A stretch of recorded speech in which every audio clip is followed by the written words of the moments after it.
Baik, Bismillahirrahmanirrahim. Assalamualaikum warahmatullahi wabarakatuh. Selamat siang, rekan-rekan mahasiswa beserta Bapak dosen.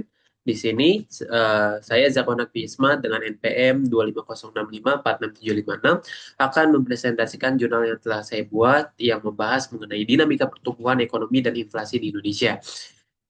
Kita akan membahas mengenai pelajaran dari dua krisis besar, yaitu ketika Krismon, kemudian juga ketika 2020, yaitu saat COVID-19, dan juga kita akan melihat tren pemulihan pasca pandemi.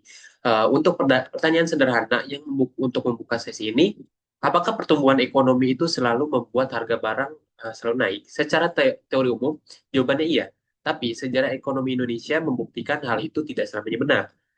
Ini saya akan mempresentasikan analisis analisis saya. Kemudian saya akan mengajak rekan-rekan sekalian untuk melihat pelajaran berharga dari dua krisis besar dan bagaimana kita hari ini berdasarkan data yang telah didapatkan oleh saya dari World Bank Data. Mari kita mulai dari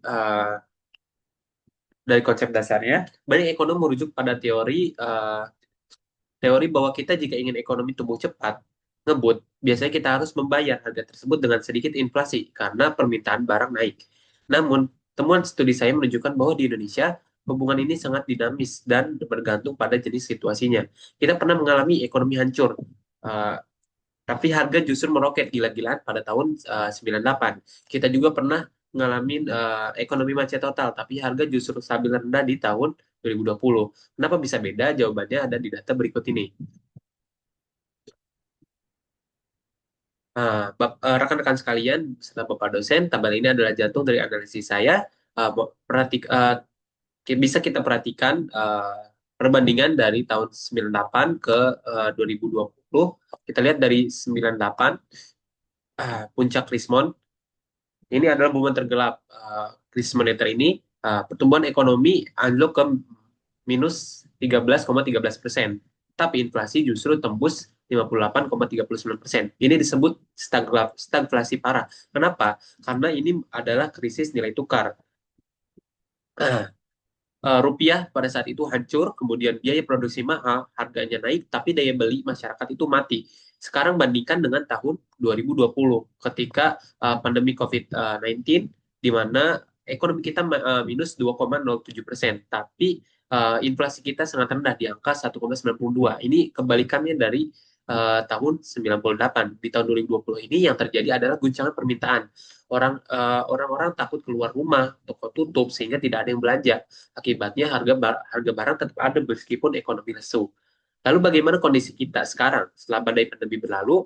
Nah, tabel yang kedua ini akan menunjukkan perjalanan pemulihan kita menuju kenormalan yang baru, kestabilan yang baru di tahun 2021. eh, ini adalah fase rebound atau masa pemulihan awal, di mana ekonomi mulai tumbuh positif. Kemudian juga di 2022 mencapai pertumbuhan ke 5,31 akibat booming komoditas dengan inflasi yang sedikit.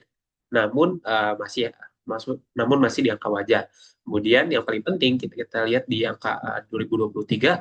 Di tahun 2023 data ini menunjukkan ekonomi kita tumbuh stabil di angka 5,05% dengan inflasi yang turun kembali ke tingkat 3,66%. Nah, ini adalah sinyal bahwa ekonomi Indonesia itu sudah kembali ke setelan pabriknya, sudah ke kondisi stabilnya, kondisi normal. Pola sehatnya kembali terjadi di mana ekonomi tumbuh di kisaran 5% dan inflasi dijaga stabil di angka 3-4% saja. Kemudian sebagai penutup, analisis uh, data World Bank ini memberikan kita tiga kesimpulan kunci di mana krisis saat 98, saat krisis kepercayaan, ini adalah inflasi tinggi adalah racun yang mematikan ekonomi saat pandemi 2020. Ini adalah masalah utamanya karena hilangnya niat belanja masyarakat, dan saat pasca pandemi kita melihat uh, kembalinya hubungan tradisional yang sehat. Jadi pertumbuhan ekonomi yang stabil membutuhkan inflasi yang terkendali, bukan inflasi yang nol, tapi juga bukan inflasi yang liar. Data buktikan bahwa Indonesia kini berada di jalur yang tepat kembali setelah masa-masa kritis di 98 dan juga di tahun 2020. Mungkin sekian yang dapat saya sampaikan. Maaf atas segala kekurangannya. Terima kasih atas segala perhatiannya. Wassalamualaikum warahmatullahi wabarakatuh.